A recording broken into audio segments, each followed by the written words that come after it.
Hi, Tyra here. So I went through the 5 steps, the 5 modules that are going to walk you through how to start and grow your pre-license practice, how to hit the ground running.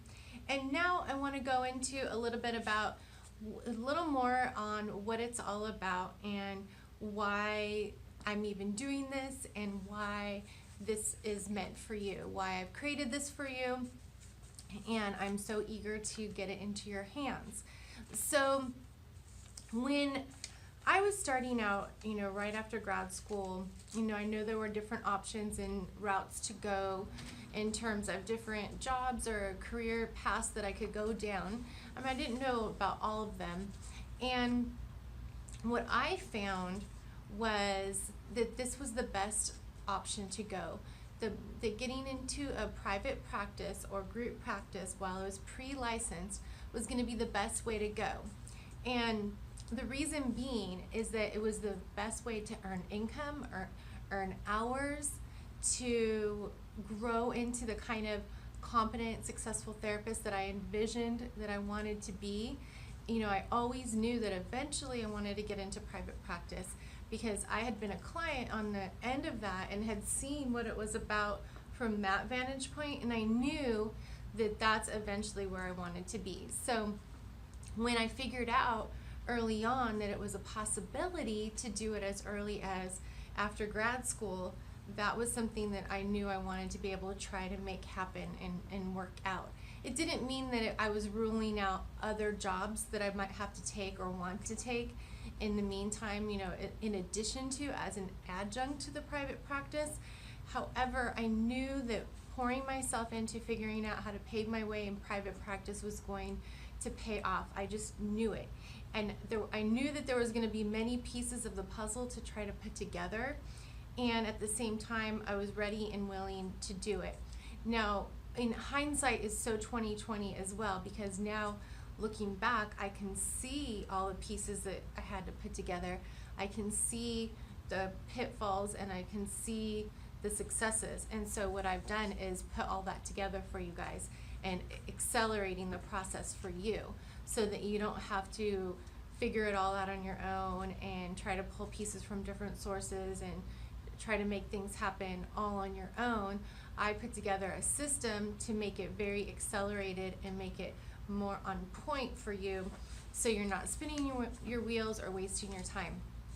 So because I had experienced the benefits of being a client in private practice, I knew that there was something to that whole setting of the therapist-client relationship and the work that could be done in that kind of a setting. I knew it firsthand. And then I also remember one of my therapists telling me that she loved it because she could work the schedule around her kids' schedule and school events and everything like that. So when they were young, she worked only when they were in classes in school, and then as they got older, she grew her practice and was able to scale it up, scale it down, and have that freedom and flexibility to be able to work it around her personal life and her kids.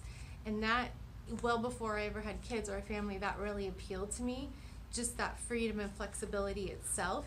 And also the setting, she had her own office, it was warm and comfortable, and she seemed to enjoy what she was doing and helping other people. I thought, wow, you can actually get paid to sit in a room and help other people, talk with them one-on-one.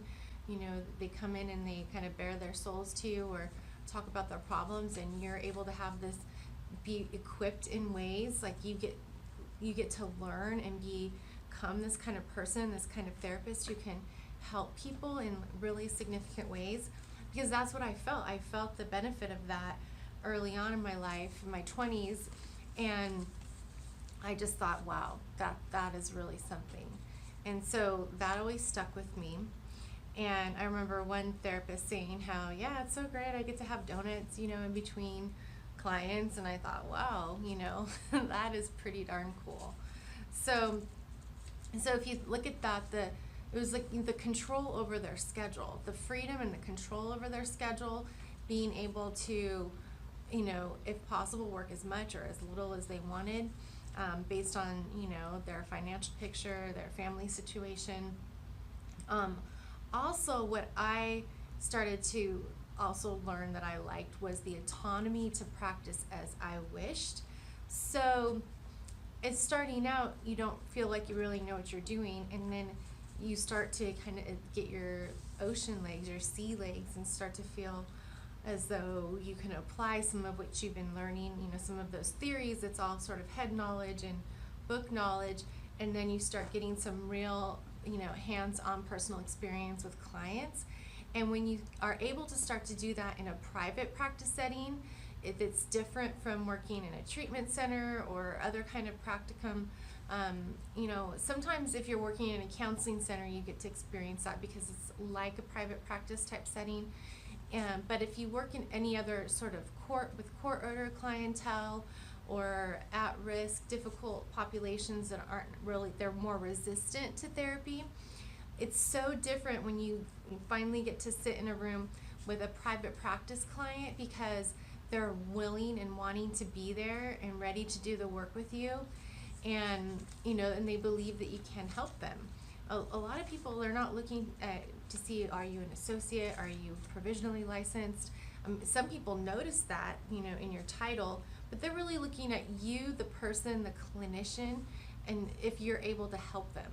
And so that's what, for clients, what it comes down to. And so there's nothing like in that private practice type setting, working one-on-one with clients, where you can start to really apply stuff that you're learning and also be challenged in ways that you might not necessarily be challenged in other types of clinical settings, because they are coming to you with a broad range of issues. So you have the opportunity to get experience in seeing a broad range of issues or narrow down a niche.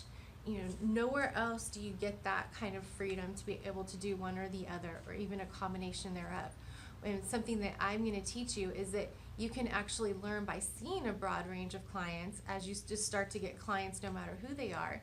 And you can start to figure out what your niche is from there by determining what clients, over a short period of time you work well with, which issues, the kind of population that they fit into, and you get to really sort of, uncover that and figure it out as you go. So you're really earning while you're learning, and in such a significant way, in a way that's going to lead you to have an established practice where you feel so confident and comfortable with the kind of clientele that you're attracting and working with. So that's what I, experienced early on as well, is I saw a broad range of clients, and then over time got to see who I worked really well with and the types of clients and issues that I was drawn to and seemed to have a knack for. So that, and then I just love that, freedom to upscale and downscale. So, as a pre-licensed therapist, marriage and family therapist, I, was continually trying to grow my practice. And at the same time, I didn't ever want it to grow past a certain point because I also had other demands and needs that I was trying to keep up with. Family, I wanted to have a really balanced lifestyle. I never wanted to have work really, be the number one priority. I wanted to continue to get more education, training, consultation, and so that kind of situation allowed me to do all of that. And so I got to contribute to my family while also working and learning. And so that was just an awesome combination to be able to do. And I know people who are the primary breadwinner, earner in their family, and they've been able to do this in private practice as well. So either full-time private practice or part-time private practice and a part-time other kind of clinical job. So another thing is that being in private practice provides this ability to hone in on your issues and your strengths and your issues, dare we say weaknesses, because the issues that you see with clients will start to stimulate countertransference and stuff within yourself that, if you're working your supervision sessions well, and if you're getting consultation or additional training, you're going to get the opportunity to grow personally in certain ways as well. So you're going to be stretch to grow. And so I was in my personal therapy throughout as well, and that allowed me to get that sort of support that I needed as I was going through the whole process and working with taking on some difficult cases, difficult types of clients, complex cases. And I loved that I was able to grow clinically as well. So I loved that I learned that I could utilize, an eclectic, or I call integrative approach with DBT that I had been certified in early on in practicum, and then also getting trained in EMDR, and then getting a 2-year certificate in advanced psychodynamic psychotherapy. And so being able to integrate those 3 approaches really, and figuring out that that's what really worked with my clients in private practice. It gave me some, techniques and interventions certainly to use, which a lot of us early on are looking to be able to do, have something, to intervene with. And then the psychodynamic and even the EMDR help give me a lens through which to look at my clients and understand broader and deeper dynamics that were going on with them, helping me to understand and give me an increasingly more empathic approach to work with my clients, to help explore untapped areas that they had never gone into before in therapy. So it really helped expand my awareness and my abilities. And I saw we had, major breakthroughs with clients, and I got to do some more intensive types of therapy. So I loved that clinical aspect. And then I also loved, just practically speaking, being able to take long breaks and sit in my warm, comfortable office. It could control the temperature with having a little heater in the office, and because the air conditioning would be kind of strong in the office. And I loved being able to go down the road to my favorite, place to go get snacks and eat, Mother's Market, and be able to have, an hour or 2 hours sometimes in between, sometimes a half an hour to go run an errand, and have all that freedom and flexibility to be able to run around, as needed. And then when I got pregnant, it was a huge blessing to have a couch in my own office where I could actually take naps and relax and rest in between clients to make it through the day during those times when I wasn't feeling well. So, just all huge blessings. These are things that you don't really think about when you're seeking out a job. Usually you're just really wanting to, figure out how much you can make an hour. Are they going to give you benefits or not? Or how many hours you're going to be able to earn? Where is it located? And you're not really thinking through all of these other aspects of it, like what it's like on a regular day-to-day basis, and how you are going to work it around the rest of your life. So in a sustainable way, ways that's going to sustain you financially, sustain you emotionally, mentally, stimulate you intellectually. So, and that's all stuff that private practice so wonderfully does. I mean, it really has the potential to do that, if you do it the right way. If you do it the right way, put the right things in place, and get a good start for yourself and continue to grow, you can make all that happen. It can sustain you in all of those ways. Now,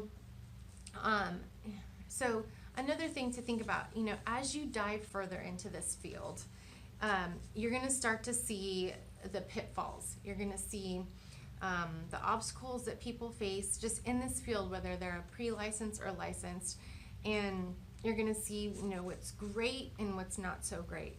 And you may have already seen some of that already. And the truth is that most clinicians, at some point in their career, they may be 10, 15, 20 years into being licensed. And most clinicians, no matter what, eventually decide they want to go into private practice. And there's a lot of reasons why. Some I've already touched on, and others are that it is just the best, it's an ideal, work situation. And it's financially speaking, you can make more per hour working in a private practice setting than in any other clinical position, even a psychologist. So there's just no comparison to it. And the challenge comes is that, so there are people, out there that still are like wanting to be in private practice, and that seems like, a dream or a vision, down the line for them. And what keeps them from that, whether they're pre-licensed or licensed, is that they feel intimidated by the business side of it. They face fears of, can I make it work? Can I do it? Because of the business part of it. And they may have some, doubts or questions about clinically if they can do that too. But most of it usually has to do with the business side of it. And I'm here to tell you that I did it. I'm here to show you how I did it, and that it can be so successful, that you can get an awesome start from the beginning. You don't have to wait and get set in your ways, and get entrenched in some other job that you're not happy with, or that, leads you to burn out and say, forget this field altogether. Getting started in a private or group practice early on, before you're licensed, when you are still fresh out of the gates, where you're still moldable and you still have so much to learn and ways to grow into becoming the kind of therapist that you can be, fulfilling your potential, that now is the best time, because you're going to be able to grow into that kind of therapist that you want to be, that you envision, is your potential, that maybe you've seen, in other people and other therapists. And because starting now, you will be able to get things going for yourself, get things in momentum, get yourself established, so that by the time you're licensed, you have a full, or as full as you want it to be, a part-time, full-time practice that's growing and sustaining you, rather than waiting till well after your license and then trying to put all the pieces together and trying to make it work. Because then you are more set in your ways. It's harder to make that big transition and change, and that's why a lot of people don't do it, and they stay stuck, or they give up on the field altogether. And so I don't want that to happen to you. I want you to know that this is something that people are going after. They're fulfilling their dreams, they're making it happen, and it's completely doable. And I'm going to show you how. So I want you to know too, I have 2 Facebook groups. I have the Early Career Clinician Community Facebook group that's continuing to grow. It's got 380 plus clinicians in there, all learning from one another and giving all kinds of tips and advice on a regular basis. I started another Facebook group, a local networking one called Inland Empire Shrinks, and that's for the Inland Empire of Southern California. And we're all getting together and networking and helping to grow each other's practices and give each other referrals and find out, who's the expertise in different areas. And these are things that you can do in your area. So just a couple of little tips for you. So please stay tuned, because in the next video I've got something so exciting in store for you.